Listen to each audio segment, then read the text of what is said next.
Uncle बताइएगा, पहले petrol पे 30 और अभी एकदम से 60 रुपये बढ़ा दिए गए।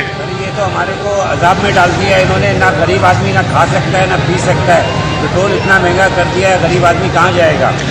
अच्छा ये बताइए कि इंडिया रूस से पेट्रोल खरीद के अपनी आवाम को सस्ता पेट्रोल दे रही है। इससे पहले जो हुकूमत थी उनका भी यही आइडिया था कि रूस से पेट्रोल खरीद के आवाम को सस्ता दिया जाए। तो इस हवाले से क्या कहना चाहेंगे आप? सर वो बेहतर था। इमरान खान साहब जो कर रहे थे बेहतर कर रहे थे। वो आवाम के लिए रिलीफ दे रहे थे कि 25-30 रुपये बचेंगे, लेकिन यहाँ तो और 40-50 रुपये इन्होंने बढ़ा दिए। ये गवर्नमेंट जब से आई है महंगाई में इजाफा होता चला जा रहा है और मज़ीद अब आगे आने वाले हालात का पता नहीं क्या होगा। बिजली के बिल भी बढ़ा दिए, हर चीज़ दाल सब्जी गोश्त। तेल पे कम से कम 203 रुपये से लेकर 215 रुपये उस वक्त बढ़े थे जब पेट्रोल पे 30 रुपये बढ़े थे। अब तो मजीद 30 रुपये और बढ़ा दिए गए। मजीद बढ़ाने के बाद तो हालात देख लेना अब क्या है।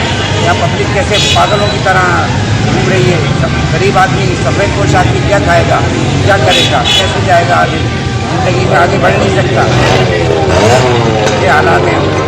एक हफ्ते पे पेट्रोल पे 60 रुपये बढ़ा दिए गए हुकूमत की जानिब से।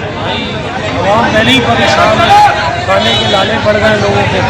अब उसके अंदर पेट्रोल का बम पे बम आवाम के ऊपर मारे जा रहे हैं। तो लाजमी बात है हर बंदा ही अब परेशानी के आलम में।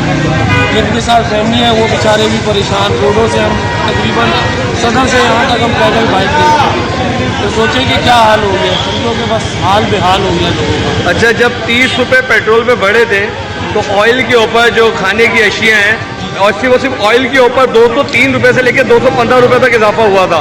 तो क्या देखते हैं अब एकदम से 30 रुपये और बढ़ा दिए गए? अब ये 30 रुपये मतलब डबल हो जाएंगे। जो इजाफा हुआ था अब दाल में भी इसका समझो कि दाल भी खाना महंगी पड़ जाएगी। तो क्या मैसेज देना चाहेंगे इस हुकूमत को? बस हुकूमत से यही कहेंगे कि गरीब आवाम पे रहम करें।